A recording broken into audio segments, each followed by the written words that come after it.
The stray dog suffered from thousands of parasites on its body. But what the vet discovered, hidden beneath that suffering, would expose a conspiracy that reached into the highest levels of public health and cost him everything he had left to lose. The fluorescent lights of the waterfront holding facility buzzed overhead. The air reeked of disinfectant and decay. Jackson Reid stood over the stainless steel examination table, his hands frozen mid-reach for the euthanasia syringe. The Husky should have been dead weeks ago. Ticks clustered so thick along his neck, they moved like a second skin. Mange had stripped away fur in jagged patches, exposing raw flesh beneath. Parasites Jackson had only seen in textbooks from 3 different continents covered the dog's emaciated body. The animal was a walking impossibility, a biological map of suffering that defied every principle of veterinary science Jackson had spent 15 years studying. But that wasn't what stopped him cold. It was the way the dog looked at him. Not with fear, not with aggression, with recognition, as if the dog knew exactly what Jackson was holding, as if he'd been waiting for this moment, expecting it. Then the dog did something that shattered every protocol Jackson had ever followed.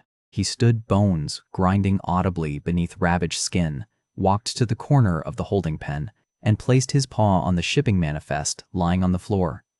The document Jackson hadn't even noticed yet. The document that would later unravel 18 months of smuggling operations, federal corruption, and a pathogen outbreak that should have killed thousands. The dog knew. Somehow, impossibly, the dog knew. What Jackson couldn't understand then, what no one could, was that this wasn't a stray at all. This was a trained operative. A witness. The only one left alive who could identify every person involved in a conspiracy that had already threatened his daughter, destroyed his career, and was about to force him to choose between the truth and his survival. Stay with us, because this story will leave you questioning everything you thought you knew about loyalty, justice, and the scars we carry. Before we start, hit like and subscribe. Where are you watching from? Drop your country in the comments.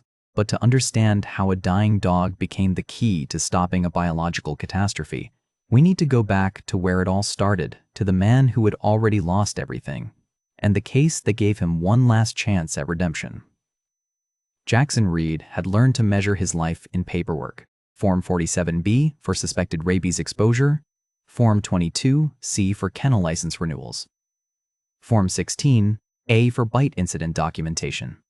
Each one required 3 signatures, 2 witness verifications, and a timestamp accurate to the minute. The city's Animal Disease Control Office operated on bureaucracy, the way other departments ran on coffee. Jackson had been filing the same forms for 5 years. He used to track outbreaks that could kill thousands. Now, he certified that Mrs. Henderson's Pomeranian had received its annual vaccinations. The fluorescent lights in his cubicle hummed at a frequency that made his temples ache. His desk faced a wall painted the color of old dental offices. Beige, institutional, designed to make everyone who worked there feel exactly as important as the furniture. His nameplate read, Jackson Reid, Municipal Animal Disease Inspector. No mention of the PhD, no mention of the 15 years at the CDC, no mention of the congressional testimony, or the primetime news interviews, or the fact that he'd once been considered one of the brightest epidemiologists of his generation. That version of Jackson Reid had died 5 years ago in a quarantine zone outside Atlanta. 12 people had died with him. His phone buzzed. A voicemail notification, 3 weeks old, his daughter's name on the screen. He swiped it away without listening. He'd stopped listening 6 months ago when she'd called to tell him about her spring semester classes. He couldn't remember if he'd responded. Probably not. She'd stopped calling after that. The mail sat in a pile on the corner of his desk, mostly junk, credit card offers, grocery store coupons. A cream-colored envelope with elegant script on the front caught his eye because it didn't belong. His ex-wife's handwriting. He opened it without thinking. Wedding invitation. Jennifer Reid and Michael Patterson request the honor of your presence. Not Jennifer Abbott anymore. She'd taken back her maiden name after the divorce. Now she was taking someone else's. Michael Patterson was a cardiologist. Jackson had met him once at a parent-teacher conference, back when their daughter still allowed them to attend together. Nice guy. Stable income. Probably didn't wake up at 3 in the morning seeing the faces of people he'd failed to save. Jackson folded the invitation in half and dropped it in the trash. His supervisor's voice cut through the cubicle wall. "Reid, you got a pickup." Jackson didn't look up from his computer screen. "Send Rodriguez. Rodriguez is at a hoarding case in Riverside. 37 cats. He'll be there all day. Send Patterson." Patterson called in sick. His supervisor appeared in the cubicle entrance, Frank Delgado.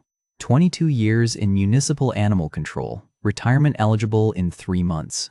Counting down the days like a prison sentence. It's just a stray, waterfront area. Animal control already has it contained. You just need to do the health assessment and sign off on disposal. Disposal. The polite word for euthanasia when the animal had no owner to mourn it. Jackson saved the rabies certification form he'd been filling out, closed the database, grabbed his jacket from the back of his chair. The fabric smelled like the Mexican takeout he'd eaten alone in his car 2 nights ago. He hadn't washed it since.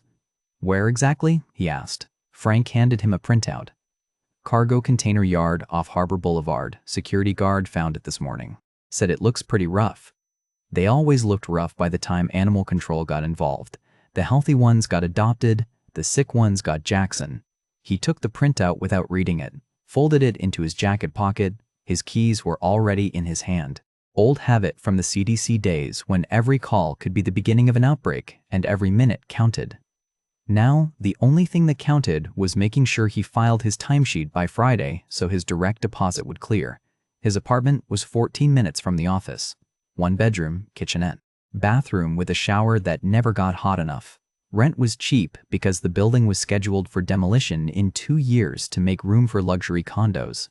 Everything in Jackson's life was temporary, scheduled for demolition, waiting for someone to sign off on disposal. He stopped at the apartment anyway.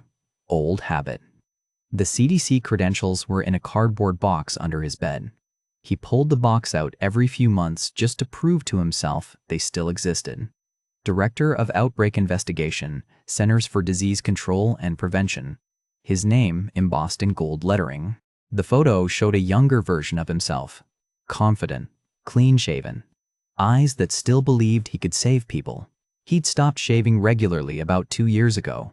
The whiskey bottle was in the same cabinet where most people kept coffee mugs. He poured 2 fingers into a glass. Didn't bother with ice. Didn't bother sitting down. He drank it standing at the kitchen counter while the afternoon light slanted through the window and made everything look exactly as empty as it was. His phone buzzed again. Work email. Reminder about the quarterly health department coordination meeting next week. Mandatory attendance. He'd sit in the back row like always and leave the moment the presentation ended. He rinsed the glass, put it back in the cabinet, grabbed his field kit from the closet. The kit still had the CDC logo on the side. He'd never bothered to cover it with tape. Let people ask questions. Let them wonder. Nobody ever did. The drive to the waterfront took 30 minutes in midday traffic. Harbor Boulevard cut through the industrial district where shipping containers stacked like metal building blocks against the gray sky. Cranes moved in slow mechanical arcs. Truck engines rumbled. The air tasted like diesel and salt water. The cargo yard address was at the end of a side road that barely qualified as paved. Chain link fence. Rusted gate, sign that read, "Authorized personnel only," in letters that had faded to ghosts. Jackson's city vehicle got him through security with a bored wave from the guard shack. He parked near the animal control van and pulled the printout from his pocket. Stray dog.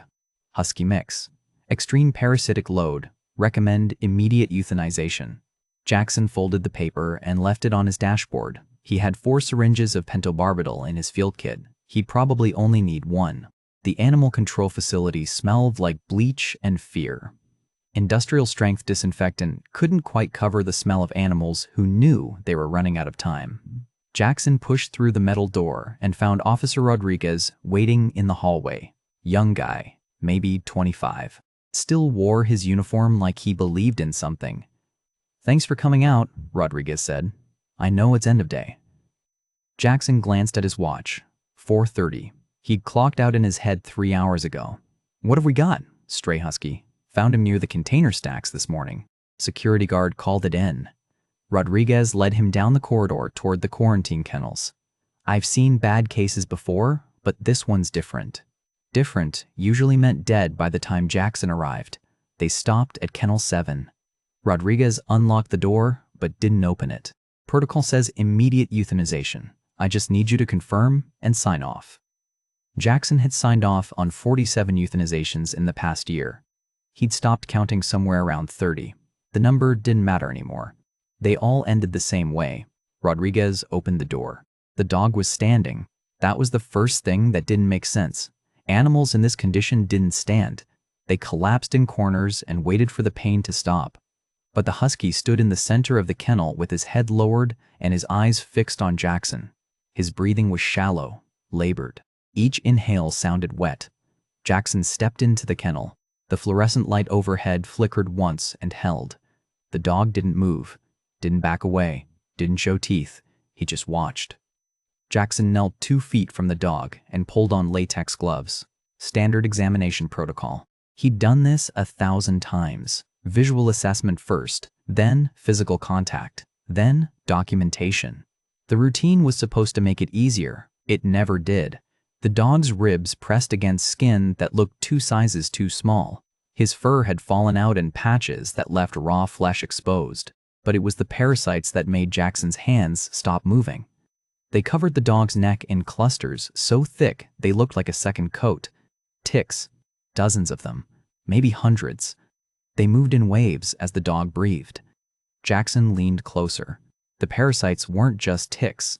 He saw mites burrowed into the exposed skin patches. Botfly larvae creating raised welts along the dog's shoulder.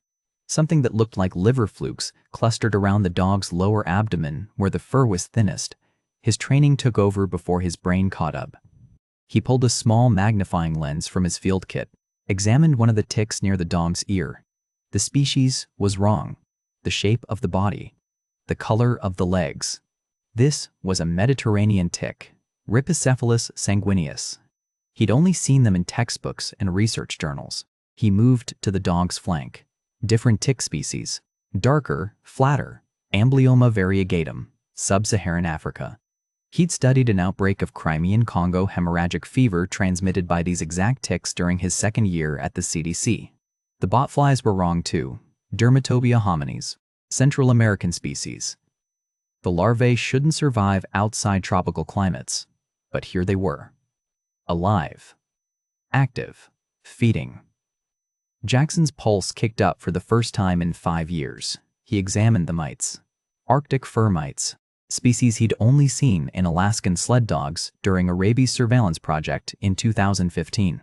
The liver flukes were Southeast Asian. Opus thorchus vivarini, waterborne parasites that required specific freshwater snail hosts to complete their life cycle. This was impossible. The dog would have had to travel through Central America, Arctic regions, Mediterranean coastlines, Southeast Asian waterways, Sub-Saharan Africa, Pacific Islands. No animal could survive that kind of journey while carrying this parasite load. The infections alone would have killed him within weeks. Reid? Rodriguez's voice came from the doorway. You good? Jackson didn't answer. He was pulling out his phone, taking photographs, zooming in on individual parasites. His hands moved with precision he hadn't used since Atlanta. Since the outbreak. Since the congressional hearing where they'd asked him to explain how 12 people died because he'd miscalculated an incubation period by 18 hours. Reid, it's been 20 minutes. I need to get this signed off before I clock out. Jackson stood. The dog's eyes followed him. There was something in that gaze. Not fear, not pain. Recognition. Like the dog understood what Jackson was seeing, like he'd been waiting for someone to finally look close enough. I need 24 hours, Jackson said. Rodriguez stepped into the kennel. That's not protocol, you know that. I'm aware. The parasite load alone qualifies for immediate disposal. I need to document this. Jackson kept his eyes on the dog. This is a scientific anomaly. I need to catalog every species, photograph the distribution pattern, take tissue samples. Reid. Rodriguez's voice dropped. I've got 3 more pickups to process before end of shift. I can't hold this kennel for a full day. Jackson turned to face him. I'm requesting a quarantine extension under Municipal Code 47B, suspected rabies exposure. Requires observation period of 24 to 72 hours, pending laboratory confirmation. That dog doesn't have rabies. You're not qualified to make that determination. Jackson pulled his credentials from his jacket pocket, the ones that still said CDC, even though he hadn't worked there in 5 years. I am. Rodriguez stared at him, then at the credentials, then back at Jackson. You're lying. I'm exercising medical authority granted under Municipal Health and Safety Ordinance. This is my facility, and I'm the Senior Disease Control Inspector for this district. Jackson's voice stayed level, calm. The voice he'd used when briefing senators, when testifying under oath, when explaining to families why their loved ones died. If you interfere with a quarantine order, you're liable for any subsequent public health incident. Do you want that responsibility? The kennel stayed quiet except for the dog's labored breathing. Rodriguez's radio crackled with static, someone calling about a loose dog in a residential area. 24 hours, Rodriguez finally said. After that, I'm putting him down with or without your signature. Agreed. Rodriguez left the kennel. His footsteps echoed down the hallway. A door slammed somewhere deeper in the facility. Jackson knelt beside the dog again. He examined the ear, found a faded tattoo inside, numbers, letters, format he recognized from contractor databases. This wasn't a stray. This was a working dog. Someone had trained him, registered him, used him for something that required documentation and oversight, then abandoned him. Jackson pulled out his field kit. He had documentation tools, sample bags, sterile swabs. He could spend hours cataloging every parasite, every infection site, every detail that didn't make sense. But the light in the kennel was already fading. He needed better equipment, better lighting, a laptop with access to parasite databases he hadn't touched in years. He needed to take the dog with him. The paperwork took 15 minutes. He falsified the rabies exposure claim, forged Rodriguez's signature on the quarantine extension, marked the kennel as pending laboratory confirmation in the facility database. Every violation was documented, time-stamped, traceable back to him if anyone bothered to look. Rodriguez appeared in the doorway as Jackson loaded the dog into a transport crate. This is going to cost you your job, probably. Why are you doing this? Jackson didn't have an answer that made sense. He'd stopped caring about his job 2 years ago, stopped caring about his career 4 years before that. But the dog's eyes stayed fixed on him through the crate bars, watching, waiting, like Jackson was the first person in a very long time who'd actually seen him. He loaded the crate into his vehicle. Rodriguez stood in the facility doorway with his arms crossed and his radio crackling static. The cargo yard looked different in the late afternoon light, colder, harsher. The shadows from the shipping containers stretched across the pavement like prison bars. Jackson started the engine and pulled onto Harbor Boulevard. The dog shifted in the crate behind him. A small sound, not quite a whine, not quite a sigh. Jackson glanced in the rearview mirror. The dog was still watching him, still waiting. He had no idea what he'd just started. But for the first time in 5 years, Jackson Reid had a reason to go home that wasn't just another glass of whiskey in an empty apartment. He had a mystery that shouldn't exist, a dog that shouldn't be alive, and a parasite distribution pattern that looked less like random infection and more like a map of something he didn't yet understand. Jackson's garage hadn't been used for actual work in 3 years. Old paint cans lined the shelves. Garden tools he never used hung from hooks on the wall. A workbench his ex-wife had bought him for their 10th anniversary sat covered in dust. He'd built exactly one birdhouse on it before the divorce papers arrived. Now the garage smelled like disinfectant and dying animal. He'd carried the dog inside after midnight, set up the transport crate in the corner where the concrete was cleanest. The overhead light flickered when he pulled the chain. 60 watts. Barely enough to see by. But Jackson had worked outbreak investigations in field tents with flashlights and generators that ran out of fuel. He could work with this. The dog lay on his side in the crate. His breathing was shallow but steady. Eyes open. Watching Jackson move around the space with equipment pulled from storage boxes he hadn't touched since Atlanta. IV stand, fluid bags, syringes still in sterile packaging. Medical-grade antiparasitic compounds he'd kept from his CDC days, because throwing them away felt like admitting he'd never use them again. He'd been right to keep them. Jackson started the IV line, At 1 in the morning. The dog didn't fight, didn't pull away. He let Jackson find the vein on the first try. Let him tape the catheter in place. Let him hang the fluid bag and adjust the drip rate to match the dog's estimated body weight. 12 hours later, the dog was still alive. That was the first surprise. Jackson had set up his laptop on the workbench, opened the parasite identification database he'd helped build during his second year at the CDC. The interface looked exactly the same as it had 5 years ago. Same search fields, same drop-down menus, same login credentials that somehow still worked, even though he'd been gone long enough for the entire system to have been rebuilt twice. He started with the ticks. Mediterranean species. Rhipicephalus sanguineus, common in southern Europe, northern Africa, Middle Eastern ports. He pulled up a world map and marked the distribution range in red. The African ticks came next. Amblyomma variegatum. Sub-Saharan Africa. Particularly common in livestock shipping routes through Mombasa, Lagos, Dar es Salaam. He marked those ports in blue. The botflies were Central American. Dermatobia hominis, Panama, Costa Rica. Ports along the Caribbean coast where cargo moved north toward the United States. Green markers. He worked through the night. The dog slept. Woke, slept again. Jackson changed the IV bag at 6 in the morning and started the anti-parasitic treatments. Ivermectin for the mites, fenbendazole for the liver flukes, topical compounds for the botfly larvae. Every treatment documented. Every dosage calculated to the milligram based on the dog's weight and parasite load. By noon, the map on his laptop looked like a conspiracy theorist's fever dream. Markers scattered across 6 continents. Shipping routes highlighted in different colors. Port cities circled and labeled with dates and parasite species. But there was a pattern. Every parasite corresponded to a major international shipping hub. The Mediterranean ticks matched ports in Barcelona and Istanbul. The African species lined up with Mombasa and Cape Town.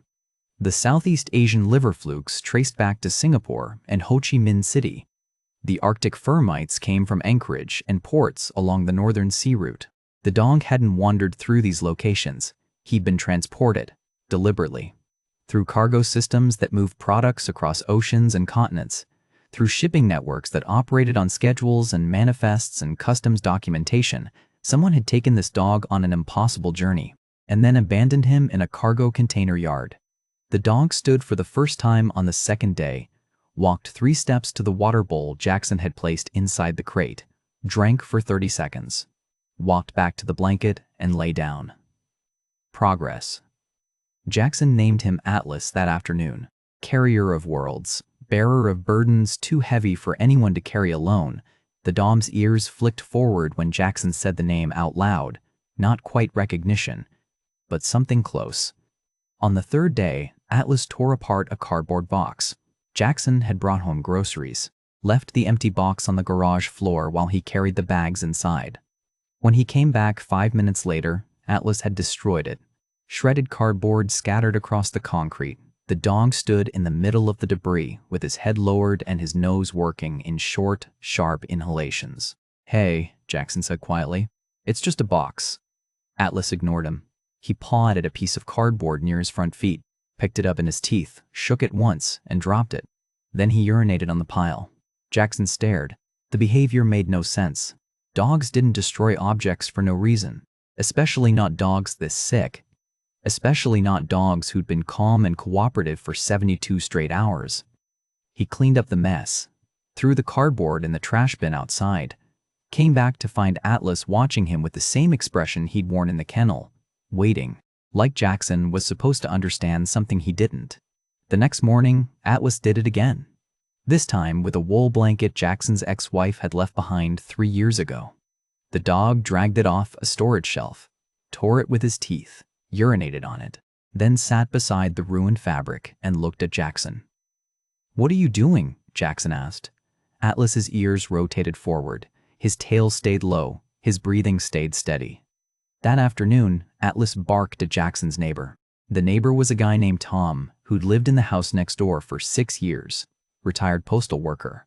Quiet, kept to himself. Waved when they passed on the street, but never stopped to talk. Tom was walking past Jackson's driveway when Atlas erupted from the garage in a frenzy of barking that made Jackson drop his coffee mug. The dog's whole body went rigid, his hackles raised, his bark shifted from alert to aggressive in 3 seconds flat. Tom stopped walking, raised his hands. "Whoa, easy there." Jackson grabbed Atlas's collar, pulled him back. The dog fought him, not violently, but with focused determination that took real strength to counter. Atlas kept his eyes locked on Tom, kept barking, kept pulling toward the street. "Sorry," Jackson called. "He's still recovering, not himself yet."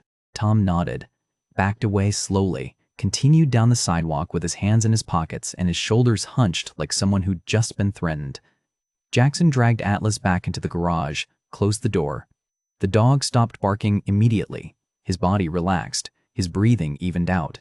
He walked to his water bowl like nothing had happened. Jackson sat on the workbench. His pulse was still elevated, his hands still shaking slightly from the adrenaline. He'd assumed the behavior was trauma, post-traumatic stress from whatever hell Atlas had survived before ending up in that cargo yard. But trauma didn't explain the cardboard box, didn't explain the wool blanket, didn't explain why Atlas had targeted those specific objects with surgical precision while ignoring everything else in the garage.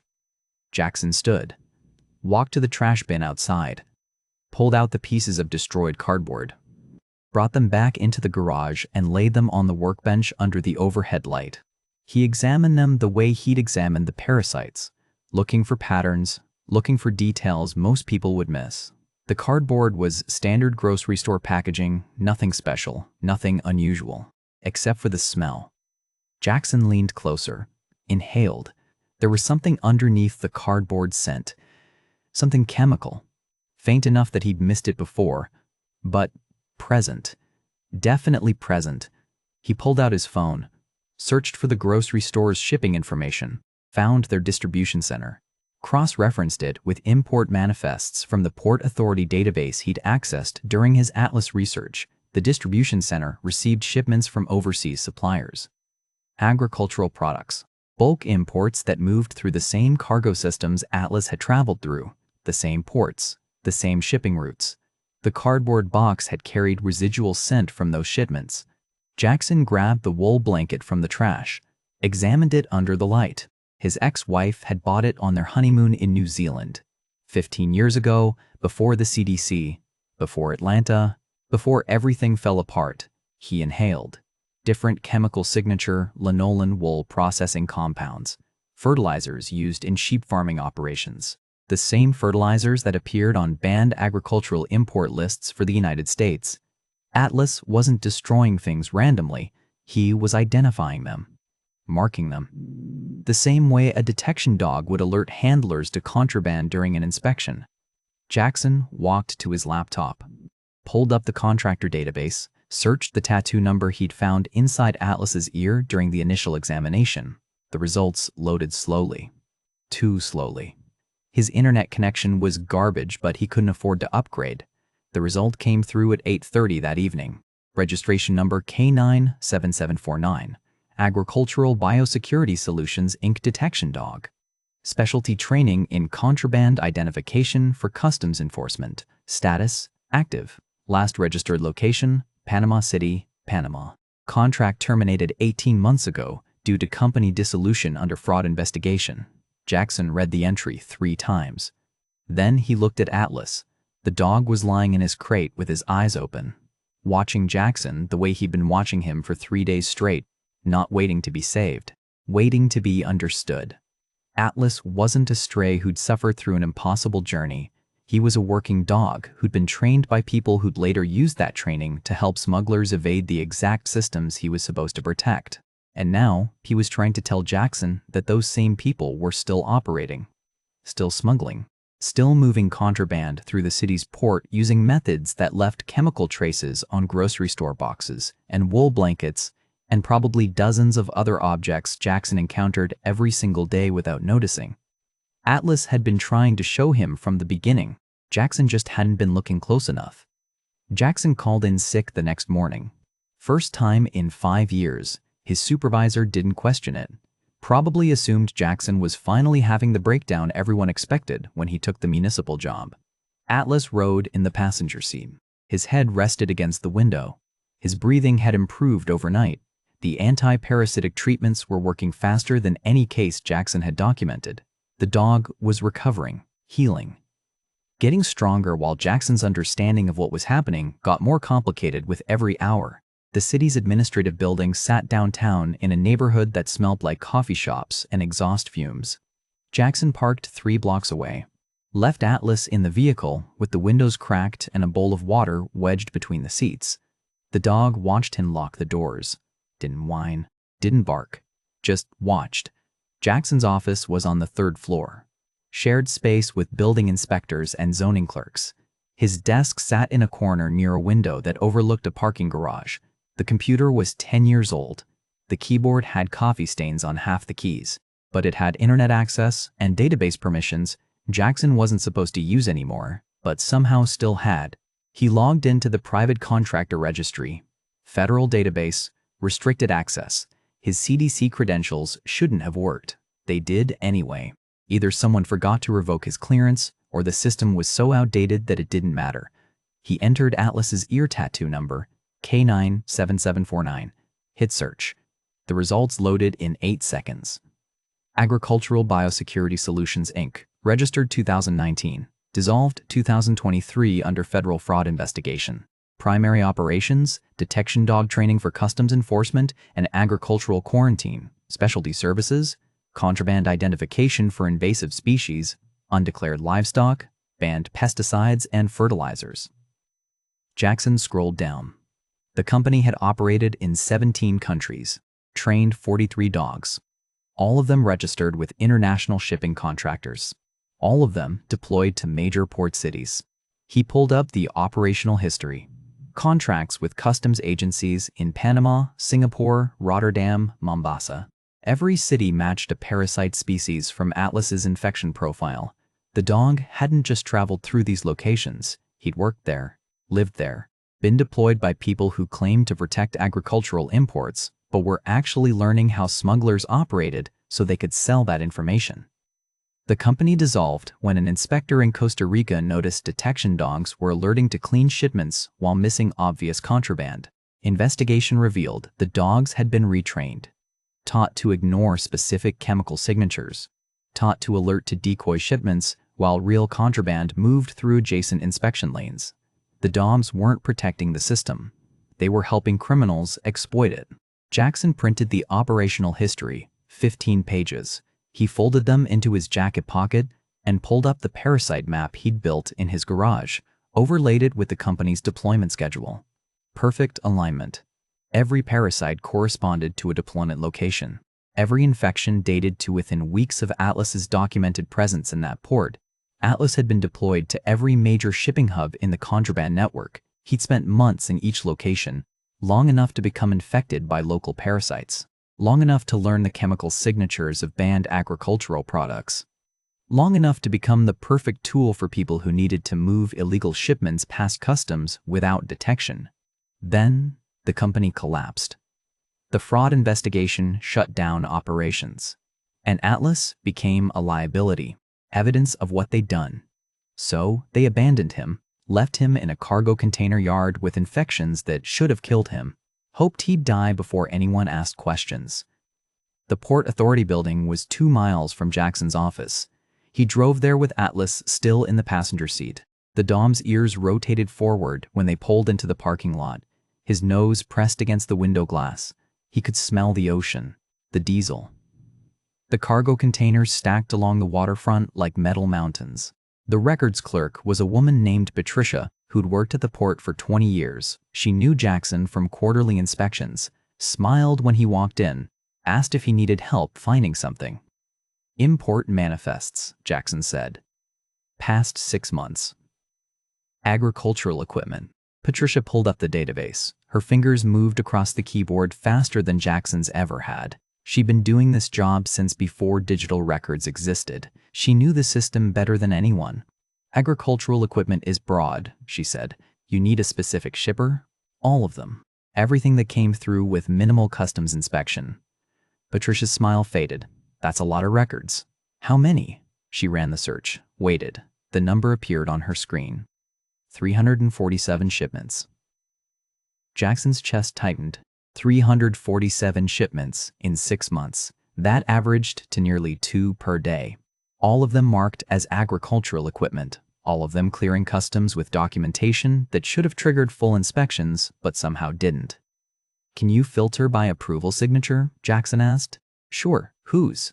Jackson didn't know yet, but he knew someone was signing off on these shipments, someone with authority, someone who could override standard inspection protocols without raising flags. Patricia added the filter, ran the search again. The results collapsed to a single name that appeared on every manifest, every waiver, every expedited clearance form for the past 6 months. Dr. Victor Lorne, Deputy Health Commissioner, Municipal Health Department.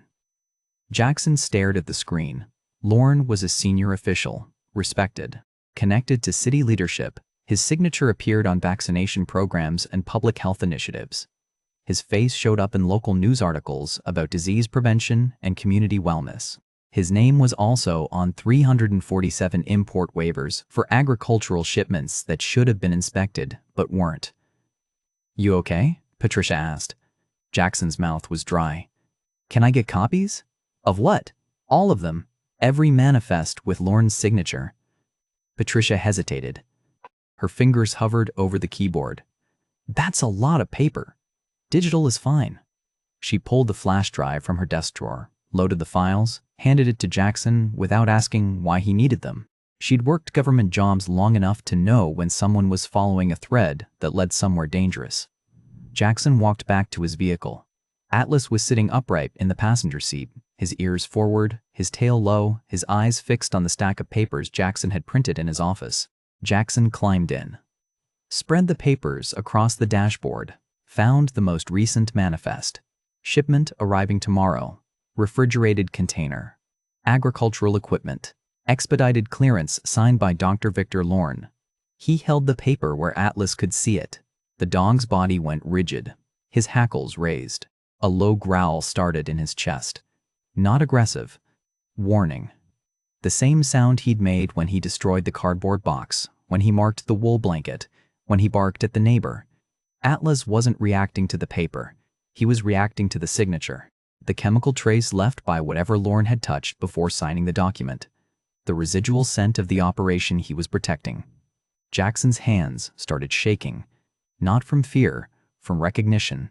He'd seen this pattern before, 5 years ago, during the outbreak in Atlanta. Falsified documentation, officials signing off on quarantine violations, a network of people who benefited from moving products that should have been stopped at inspection points. 12 people died because Jackson miscalculated the timeline, because he trusted the documentation, because he didn't see the pattern until it was too late. Atlas was showing him the same pattern, in real time, before anyone died, before the outbreak started, before the system failed again. Jackson pulled out his phone, took a photo of Lorne's signature, sent it to his laptop, cross-referenced it with the contractor database. Agricultural Biosecurity Solutions, Inc. had a consultant listed in their operational records, someone who provided regulatory guidance, someone who helped them understand which officials could be persuaded to sign off on shipments without asking questions. The consultant's name was Victor Lorne. Jackson set the paper down. Atlas's growl intensified. The Dom's eyes stayed locked on the signature, like it was a physical threat he needed to protect Jackson from. Lorne hadn't just been signing off on smuggling operations for 6 months. He'd been part of the network since the beginning, since the company that trained Atlas.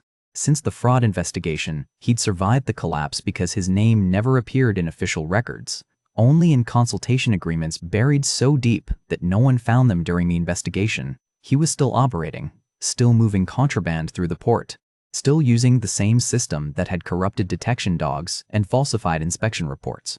And Atlas recognized his signature the same way he'd recognized every other chemical trace from the operation that had used him and thrown him away when he became inconvenient.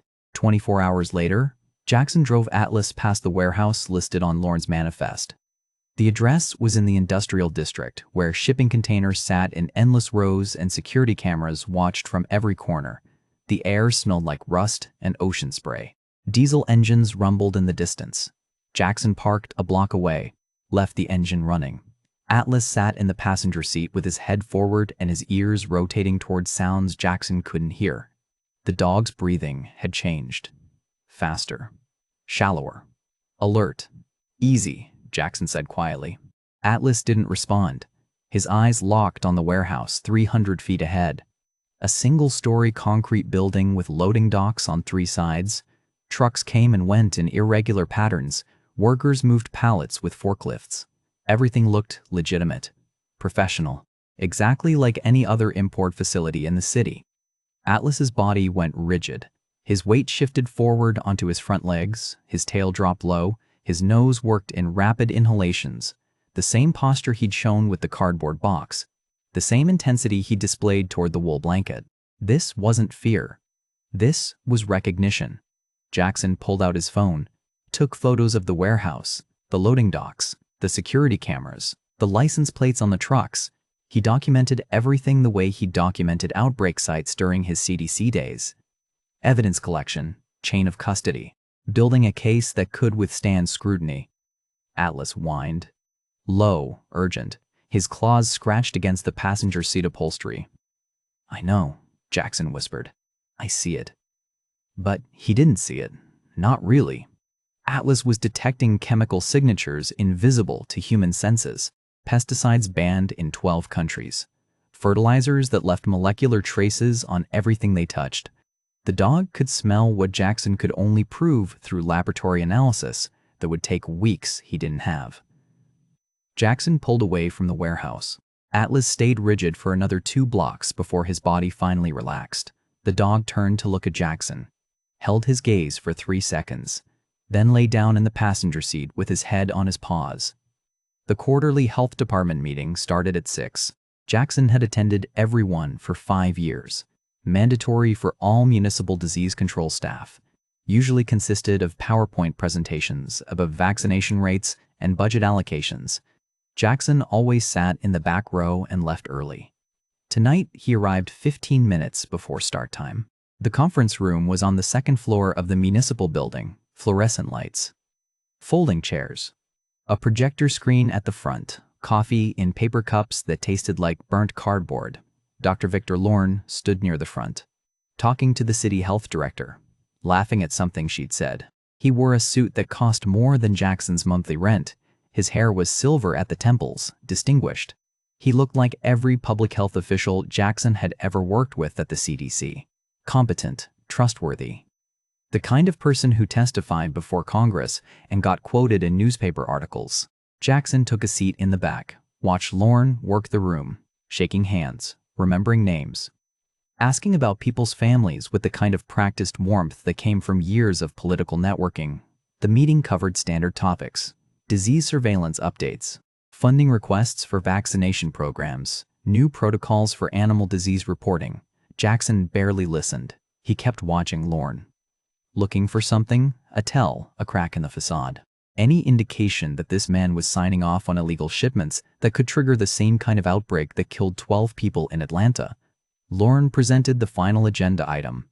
Childhood Vaccination Initiative. 17,000 kids vaccinated in the past quarter. Measles rates down. Pertussis cases at record lows. He showed graphs and charts, spoke about community health and disease prevention. His voice carried genuine passion. Conviction. Jackson's hands tightened on his armrests. This was the man who'd corrupted Atlas's entire training, who'd helped smugglers move contraband through inspection systems designed to protect public health, who was standing in front of 50 municipal employees talking about preventing disease while actively facilitating the exact conditions that cause outbreaks. The meeting ended at 7:15. People filed out. Jackson stayed in his seat, waited until most of the room had cleared. Then he walked toward the exit. Lorne was in the hallway, still talking, still networking. He glanced at Jackson as he passed, smiled politely. "Reid, right? Animal disease control?" Jackson stopped. His throat was suddenly dry. "Yeah. Good work on the rabies surveillance last quarter. Numbers looked solid." "Thanks." Lorne's smile stayed in place. Professional, warm. Nothing behind the eyes that suggested he knew Jackson had spent the past 48 hours building a case that could destroy his career and possibly send him to prison. "Have a good night," Lauren said. Jackson nodded, walked to the exit, down the stairs, through the lobby, out to the parking lot where he'd left Atlas in the vehicle with the windows cracked. The dog was at the window, standing, his body pressed against the glass, every muscle tensed, his lips pulled back from his teeth. Not snarling. Warning. Jackson turned. Lauren was walking across the parking lot 30 feet away, heading toward a black sedan parked in the reserved spaces near the building entrance. He had his phone to his ear, talking to someone, laughing. Atlas erupted, barking, clawing at the window. The sound was primal, desperate, the kind of alert dogs made when they detected immediate danger. Jackson ran to the vehicle, yanked open the door. Atlas lunged. Jackson caught his collar, pulled him back. The dog fought with strength that shouldn't have been possible for an animal still recovering from the kind of parasite load that should have killed him. Atlas. No, stay. The dog's barking intensified. His claws scraped against Jackson's forearms hard enough to draw blood. Atlas wasn't attacking. He was trying to reach Lauren, trying to alert, trying to do the job he'd been trained for before people corrupted that training and turned him into a tool for the exact operations he was supposed to stop. Lauren paused near his sedan, turned, looked at Jackson's vehicle, at the dog barking loud enough to echo across the parking lot. His expression stayed pleasant, curious. He raised a hand, a small wave. Then he got in his car and drove away. Jackson held Atlas until the dog's barking faded to whines, until his body stopped fighting, until he finally collapsed in the passenger seat with his sides heaving and his eyes still locked on the empty parking space where Lauren's sedan had been. Jackson's hands were shaking, his forearms bleeding, his shirt soaked with sweat despite the cool evening air. He climbed into the driver's seat, started the engine, pulled out of the parking lot with his headlights cutting through the darkness. The drive home took 12 minutes. Atlas stayed silent, alert, watching the streets like he expected something to happen. Jackson kept checking the rearview mirror, looking for headlights that followed too closely, cars that made the same turns, patterns that suggested surveillance. Nothing. His phone buzzed when he pulled into his driveway. Ducked message. Unknown number. He opened it. The message had no words, just a photo. His daughter walking out of her college dorm building, backpack over one shoulder, earbuds in, completely unaware that someone had been close enough to photograph her. The second message came through 10 seconds later. Lose the dog or lose your daughter. Jackson's hands went numb.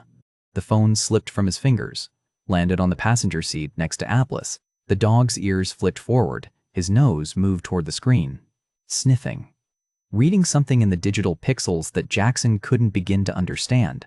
Atlas looked at Jackson, then back at the phone, then at the house. His body language shifted. Not alert anymore. Protective. He positioned himself between Jackson and the driver's side door, blocking, guarding.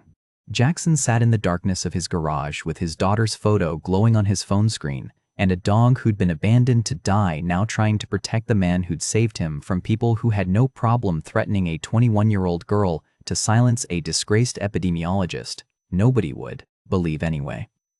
Jackson didn't sleep. He sat at his kitchen table with his phone in front of him and Atlas at his feet. The photo of his daughter stayed on the screen. 21 years old, junior at State University, studying environmental science. She wanted to work for the EPA, save the world the way Jackson used to think he could. He called Jennifer at 6 in the morning. His ex-wife answered on the third ring. Her voice was thick with sleep. "Jackson, what's wrong? Is Emma okay?" Silence. Then, "She's fine. Why wouldn't she be? I need you to call her. Tell her to stay on campus. Don't go anywhere alone." "What are you talking about?" Jackson's throat closed. He couldn't explain without sounding insane. A smuggling conspiracy, a detection dog, threats from people connected to the deputy health commissioner. Jennifer had stopped believing in him 5 years ago when his career collapsed. She wouldn't start now. "Just call her," he said. "Please." Jennifer's tone shifted, concerned, the way she used to sound before the divorce. Are you in trouble? No. Maybe. I don't know.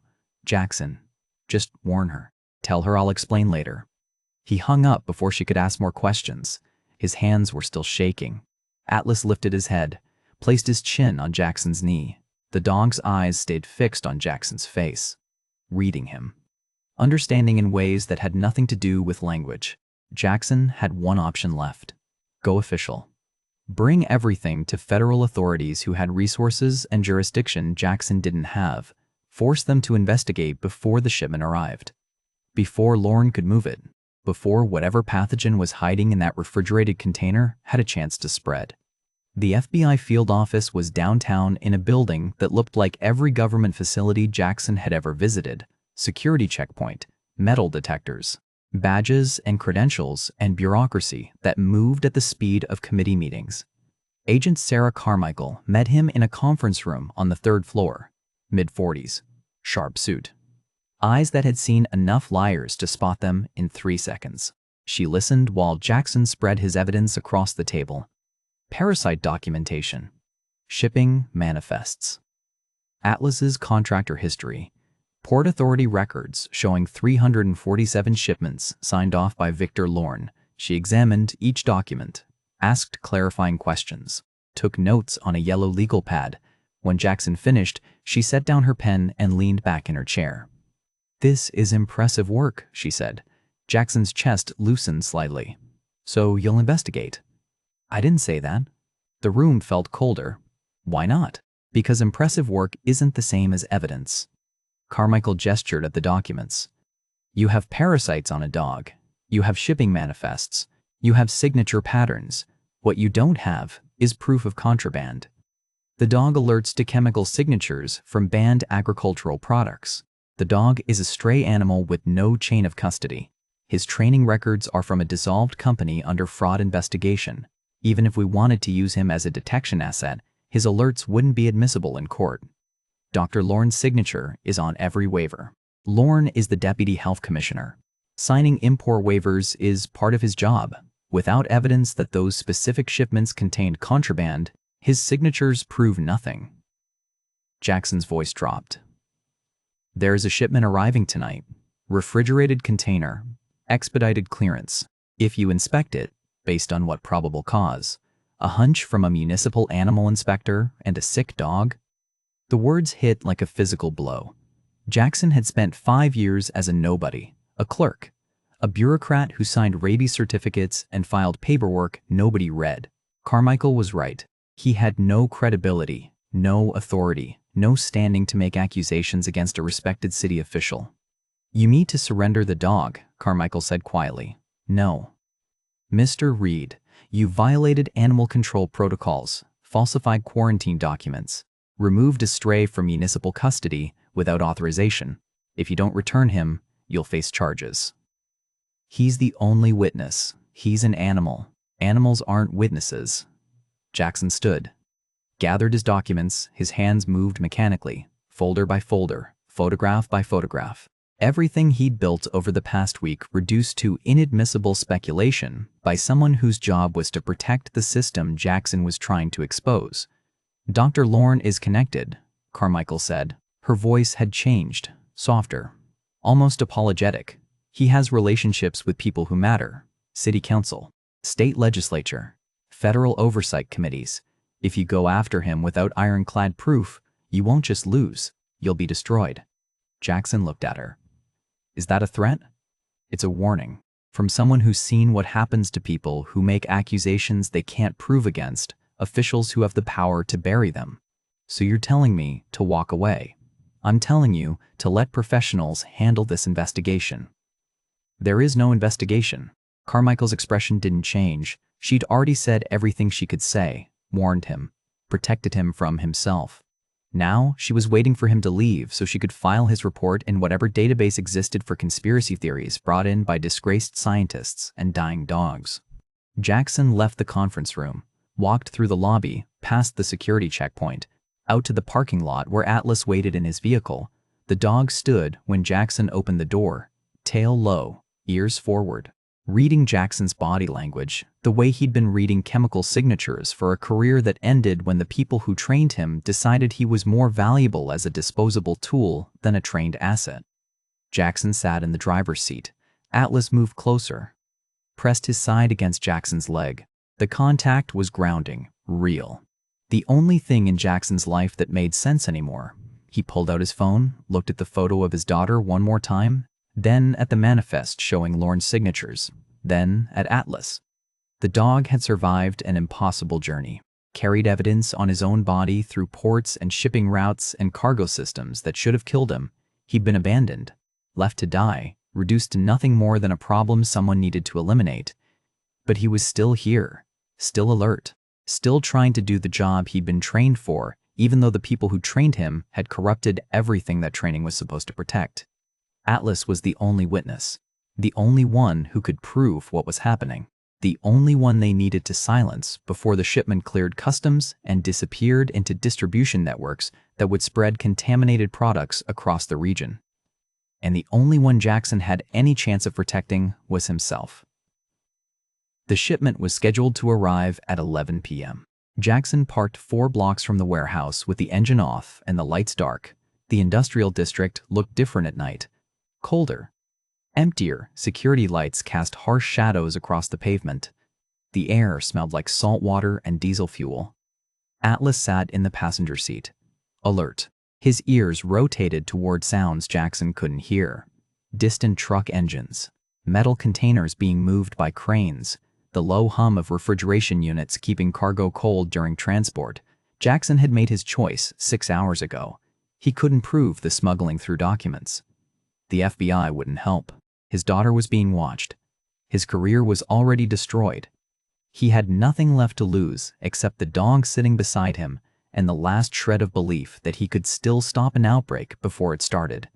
Atlas needed to expose the contraband himself, force a containment response, trigger the same CDC protocols that Jackson had once enforced during his years tracking disease across 3 continents.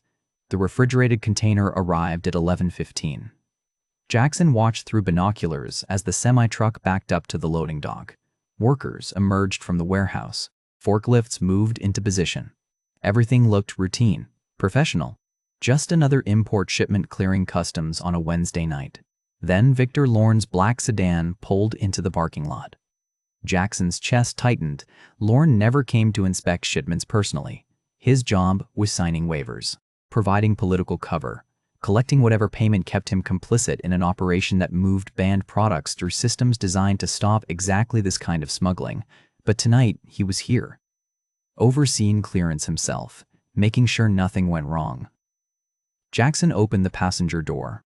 Atlas climbed out. The dog's body language shifted immediately. His weight moved forward, his tail dropped low, his nose worked in rapid inhalations that pulled in chemical signatures from 300 feet away. "Find it," Jackson whispered. Atlas didn't need more instruction. He moved low and fast across the pavement, staying in shadows, navigating gaps between shipping containers with the precision of an animal who'd spent his entire working life in environments exactly like this one. Jackson lost sight of him within 30 seconds. The warehouse had ventilation access on the north side, metal grating, 6 inches of clearance. Atlas had been trained to infiltrate cargo holds during inspections, squeeze through spaces that looked impossible. Access containers from angles workers didn't expect. Jackson waited. His hands gripped the binoculars hard enough to leave marks. Sweat ran down his back despite the cold air. Every second felt like an hour. A worker shouted, then another. Movement near the container. Flashlight beams cutting through darkness. Atlas had reached the refrigerated unit. Jackson couldn't see the dog from this distance, but he could see workers converging, running, trying to stop something they didn't understand yet. A stray who'd wandered onto the loading dock, a nuisance, an animal that needed to be removed before the shipment cleared. Then the motion alarms triggered. High-pitched sirens that echoed across the warehouse district. Security lights flooded the loading dock in white light, harsh enough to bleach color from everything it touched. Atlas was on top of the container, tearing at the rubber seal around the refrigeration access panel. His teeth worked through industrial-grade material designed to withstand impacts and temperature extremes. Workers tried to pull him off. The dog didn't stop, didn't slow. His claws ripped through metal. His jaw clamped harder. The seal broke. The refrigeration unit's alarm joined the motion sensors. A different sound, lower, more urgent. Temperature failure. Containment breach. Lorne was running now, shouting at workers, trying to stop the cascade Jackson had set in motion. But it was too late. The protocols were automatic. Once a refrigerated shipment showed temperature failure during inspection, CDC biosafety regulations required immediate quarantine and investigation. Atlas bit through the container's access panel. The door swung open. Refrigerated air poured out in clouds that looked like smoke under the security lights. Inside, livestock crates stacked floor to ceiling. Poultry. Hundreds of birds packed in conditions that violated every import regulation Jackson had ever enforced. The smell hit even from Jackson's position, 4 blocks away. Feces, decay, death. The same conditions that bred avian influenza. The same pathogen that caused the outbreak in Atlanta. The same virus that killed 12 people while Jackson testified in congressional hearings about quarantine timelines and incubation periods. Workers backed away from the container. One of them had a radio, calling someone. Probably Port Authority. Probably CDC emergency response. The automatic reporting system would trigger within minutes once contamination was confirmed. Atlas collapsed. His legs folded. His body dropped onto the container roof hard enough that Jackson heard the impact from 4 blocks away. The dog had pushed himself past survivability, past what his parasite-damaged organs could sustain. He'd done what he was trained to do. Identified contraband, forced exposure. Completed his mission even though the people who trained him had corrupted everything that mission was supposed to protect. Jackson ran. He didn't think, didn't plan. Just moved across pavement and between containers toward the loading dock where Atlas lay motionless under security lights that made everything look like a crime scene photograph. Workers scattered as Jackson approached. He wasn't subtle, wasn't trying to hide. He climbed onto the container using the same access ladder the dog had used, knelt beside Atlas. The dog's breathing was shallow, rapid. His eyes were open but unfocused. "I've got you," Jackson whispered. He lifted Atlas carefully. The dog weighed almost nothing. Skin and bones and infections that should have killed him weeks ago. Jackson carried him down the ladder. Across the loading dock, past workers who'd stopped trying to intervene because they finally understood this wasn't about a stray anymore. Hazmat teams were arriving. Jackson heard the sirens. Saw the emergency response vehicles pulling into the warehouse parking lot with lights that turned night into day. CDC logos on the sides. Biosafety protocols in effect. Quarantine procedures that would shut down the entire facility until every crate was tested and every product was traced back through supply chains to whatever port had allowed infected livestock to enter a refrigerated container marked as agricultural equipment. Lorne was at his sedan, trying to leave. A Port Authority security vehicle blocked his exit. 2 officers approached with hands on their weapons. Lorne's expression finally cracked. The defensive confidence replaced by something that looked like genuine panic. Jackson carried Atlas past all of it, past the hazmat team suiting up, past the CDC investigators documenting the scene, past Lorne being detained at the warehouse perimeter while someone read him his rights. He reached his vehicle, laid Atlas in the back seat. The dog's eyes found Jackson's face, held his gaze for 3 seconds, then closed. Jackson drove to the nearest emergency veterinary hospital with his hands shaking and his vision blurred, and the knowledge that he'd finally stopped an outbreak before it started, but might have killed the only witness who'd made it possible. The veterinary ICU smelled like antiseptic and fear. Fluorescent lights hummed overhead, monitors beeped in rhythms that measured heartbeats and oxygen levels, and the space between life and whatever came after. Atlas was dying. The vet had explained it 3 times, in 3 different ways. Multi-organ failure. Kidney function at 12%. Liver enzymes catastrophic. Heart arrhythmia that medication couldn't stabilize. The parasite damage combined with physical exertion had pushed his body past the point where recovery was possible. They'd done everything medical science allowed. IV fluids, antibiotics, pain management. But Atlas's organs were shutting down one system at a time, hours, maybe less. Jackson sat on the floor outside the kennel. He hadn't left in 72 hours, hadn't showered, hadn't changed clothes. The vet staff brought him coffee he didn't drink and food he didn't eat. They'd stopped asking if he needed anything. They understood some vigils weren't about comfort. Agent Carmichael arrived on the second day. She found Jackson in the same position he'd been in 12 hours earlier, back against the wall, eyes fixed on Atlas through the kennel bars. "Mr. Reid." Jackson didn't look up. "He's still breathing?" "Yes." Carmichael sat on the floor beside him, professional distance abandoned. Just two people in a hallway that smelled like dying animals and last chances. "Lorne's been arrested," she said quietly. "Federal charges. Conspiracy, fraud, violation of agricultural import regulations. The smuggling network's been dismantled. 18 months of operations exposed." Jackson's eyes stayed on Atlas. The dog's chest rose and fell in shallow movements barely visible from 3 feet away. "The livestock you exposed," Carmichael continued. "Avian influenza, H5N1 strain. High pathogenicity, same type that caused the outbreak in Atlanta," Jackson finished. "I know. This time you stopped it. Before human exposure. Before it spread." Jackson's throat closed. 5 years ago, 12 people died because he miscalculated an incubation period, because he trusted documentation, because he didn't see the pattern until bodies started arriving at hospitals faster than quarantine protocols could contain them. Atlas had shown him the same pattern, in real time, before the outbreak started, before anyone died. "The CDC wants to consult with you," Carmichael said. "They're creating a canine epidemiology unit, using detection dogs to identify biosmuggling before pathogens enter the country. They want your expertise." Jackson didn't respond. His expertise had killed 12 people.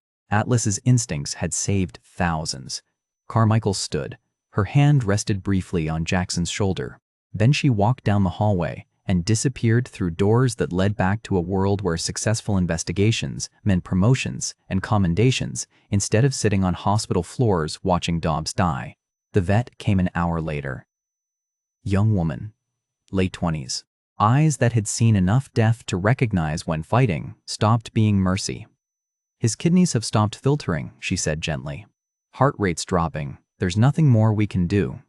"How long?" "Hours, maybe less." She knelt beside Jackson. "I can make him comfortable. He won't feel pain. He'll just go to sleep." Jackson shook his head. "Not yet. Mr. Reid, not yet." She left him alone. The monitors kept beeping. Atlas kept breathing. Time moved in increments measured by the space between heartbeats that grew further apart with each passing hour. Jackson opened the kennel at midnight. Lay down on the floor beside Atlas. The concrete was cold. The dog's fur smelled like antiseptic and infection, and the chemical traces of treatments that hadn't been enough. "Hey," Jackson whispered. Atlas's eyes opened, unfocused, but present, still watching, still waiting for Jackson to understand something he should have seen earlier. Jackson held the dog's paw through the kennel bars, the same way he'd held his daughter's hand when she was 4 years old and scared of thunderstorms, the same way his mother had held his when his father died. And Jackson learned that some losses couldn't be fixed by science or medicine or all the training in the world. "You're a good boy," Jackson said. His voice broke. "The best boy." Atlas's breathing slowed. The monitors showed heart rate dropping, oxygen saturation falling, systems shutting down in the order medical textbooks predicted but never adequately prepared anyone to witness. "I'm sorry." The words came out broken, fragments. "I'm sorry I couldn't save you. I'm sorry they used you. I'm sorry." Atlas died at 3:47 in the morning. No dramatic moment, no final breath. His heart just stopped beating. The monitors flatlined. The beeping turned to a single sustained tone that meant everything Jackson had tried to protect was gone. Jackson stayed on the floor, his hand still holding Atlas's paw, his face pressed against fur that had carried parasites from 6 continents and chemical signatures from smuggling operations that spanned 18 months, and evidence that exposed corruption Jackson couldn't have proven any other way. The vet turned off the monitors. The silence was worse than the beeping. Jackson's daughter arrived an hour later. Emma, 21 years old, environmental science major. Eyes that looked like her mother's. She'd driven through the night after Jennifer called her, after the news broke about the warehouse, after Jackson's name appeared in FBI press releases about a smuggling operation that could have triggered the same kind of outbreak that destroyed his career 5 years ago. She found him still on the floor, still holding the dog who'd saved thousands of lives by dying to expose what no living human could prove. Emma sat beside him. Didn't speak, didn't ask questions, just sat. Her hand found his. They stayed like that while morning light filtered through windows and staff changed shifts, and the world outside the veterinary ICU continued operating like nothing had ended. They left together at sunrise. Emma drove. Jackson sat in the passenger seat watching buildings and streetlights blur past. His daughter's voice was quiet when she finally spoke. What happens next? Jackson didn't have an answer. His career was destroyed, his credibility questioned, his name attached to a case that would be studied and analyzed and debated in congressional hearings that would never understand what it meant to trust a dying dog over every institutional authority telling you to surrender. But Atlas had been right. About the chemical signatures, about the warehouse, about Lorne, about everything Jackson had stopped believing he could see clearly enough to trust. I don't know, Jackson said. Emma's hand squeezed his. That's okay. They drove through streets empty enough that traffic lights cycled through colors for nobody. The city looked different in early morning light, quieter, cleaner. Like the world had been given another chance it didn't quite deserve but would take anyway. Jackson's phone buzzed. Text message from a CDC number he recognized but hadn't seen in 5 years. 4 words that changed everything and nothing all at once. We need your help. 6 months later, Jackson sat in his new office on the 4th floor of the Municipal Health Building. The window overlooked the same parking lot where he used to drink alone in his car. Now he ran the city's animal disease prevention program, director-level position. Real budget. Staff who actually listened when he spoke. The video call connected at 9 a.m. sharp. Faces appeared on his screen. Former colleagues from the CDC. Scientists he'd worked with during outbreak investigations in 3 countries. People who'd stopped returning his emails 5 years ago when his name became associated with failure instead of solutions. Dr. Sarah Chen spoke first, lead epidemiologist for the new Canine Epidemiology Unit. Jackson, good to see you. You too. We're finalizing protocols for port screening operations, using your case study as the baseline model. She pulled up a document, Atlas's parasite profile, the shipping route map, the detection methodology that had exposed Lorne's operation. We've trained 12 dogs so far, deployed them to major ports in 6 states. Jackson listened as she explained the program. Detection dogs identifying biosmuggling before pathogens entered the country, chemical signature analysis, behavioral pattern recognition. Everything Atlas had done instinctively now being systematized and replicated across federal inspection networks. It's working, Chen said quietly. We've stopped 4 major shipments in the past 3 months. Avian flu, foot and mouth disease, African swine fever. Every one of them would have triggered outbreaks without early detection. Jackson's throat tightened. That's good. It's more than good. It's saving lives. Chen's expression softened. We couldn't have built this without your work, without what you documented. The call ended 15 minutes later. Jackson closed his laptop and sat in silence. His office smelled like coffee and new carpet. Nothing like the garage where he'd treated Atlas. Nothing like the veterinary ICU where he'd watched the dog die. Emma visited that afternoon. She'd started doing that. Stopping by once a week, sometimes more. Bringing coffee. Asking about his work. Rebuilding something that had broken when Jackson stopped being her father and became a stranger who couldn't look at his own reflection without seeing 12 people who died because he'd miscalculated an incubation period by 18 hours. Mom sent something, Emma said. She handed him an envelope. Inside was a card. Cream-colored, Jennifer's handwriting. Congratulations on your new position. I always knew you'd find your way back. Jackson folded it carefully. How is she? Happy planning the wedding for next spring. Emma paused. She asked if you'd come. I'll think about it. They sat together while afternoon light slanted through the window and turned everything the color of old photographs. Emma talked about her classes, environmental policy, disease ecology. She wanted to work in outbreak prevention. Following footsteps Jackson had thought he'd destroyed beyond repair. "I'm proud of you," he said quietly. Emma's hand found his. "I'm proud of you too." The animal shelter was on the east side of the city. Jackson drove there after Emma left. The building smelled like disinfectant and dog food. Kennels lined both walls. Barking echoed off concrete floors. Volunteers moved between enclosures with leashes and food bowls and the kind of patience required to care for animals nobody wanted. Jackson walked slowly down the corridor, reading intake cards, names, breeds, histories written in shorthand that told stories of abandonment and surrender and second chances that sometimes came too late.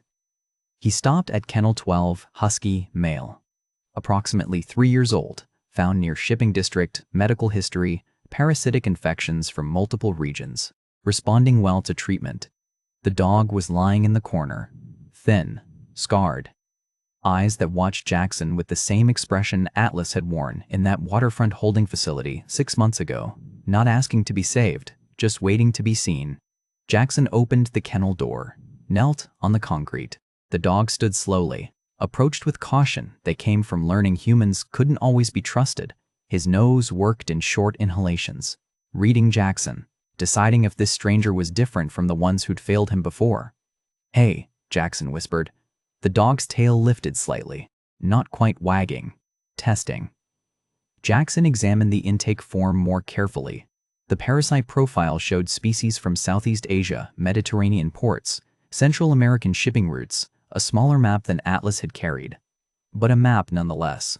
Evidence of a journey that shouldn't have been survivable. Proof that someone had used this dog the same way they'd used Atlas and then abandoned him when he became inconvenient. "I'll take him," Jackson told the volunteer. The paperwork took 20 minutes. Adoption fees, vaccination records, care instructions. Jackson signed everything without reading. He'd spent 6 months studying parasitology and shipping manifests and detection protocols. He didn't need instructions on how to care for a dog who'd survived what Atlas survived. They named him Magellan in the car. Explorer, navigator, mapper of impossible journeys. The dog sat in the passenger seat with his head out the window and his ears back. Wind-carrying scents Jackson would never be able to identify. Chemical signatures invisible to everyone except animals who'd been trained to see what humans overlooked. Jackson drove to the park where he used to drink alone. Before Atlas, before the warehouse, before he learned that redemption wasn't found in erasing failures, but in refusing to repeat them, the park looked different in late afternoon light. Warmer, fuller. Families walking paths Jackson had only ever traveled in darkness. Children throwing balls for dogs who chased them with the kind of joy that came from not understanding how fragile everything was. Magellan walked beside Jackson without a leash, staying close. Alert, his nose working constantly. Reading the world in layers, Jackson would spend the rest of his life trying to understand. The dog paused at a bench, the same bench where Jackson had sat 6 months ago with a bottle in a paper bag and the certainty that he'd never save anything again. Jackson sat down. Magellan sat beside him. The dog's weight pressed against Jackson's leg, solid, real. A reminder that some journeys left maps in the most unexpected places and that following those maps required trusting what you couldn't see with your own eyes. The park smelled like cut grass and distant rain. Jackson's phone buzzed. Text from Emma. "Thanks for today. Love you." He typed back. "Love you too." Magellan's ears rotated forward. He caught a scent, something in the wind that carried meaning Jackson would learn to decode, not today, maybe not for months, but eventually. Because that was the work now. Learning to see what others missed. Investigating anomalies instead of dismissing them. Trusting that every scar told a story, and some stories saved lives if you paid close enough attention. Atlas had taught him that.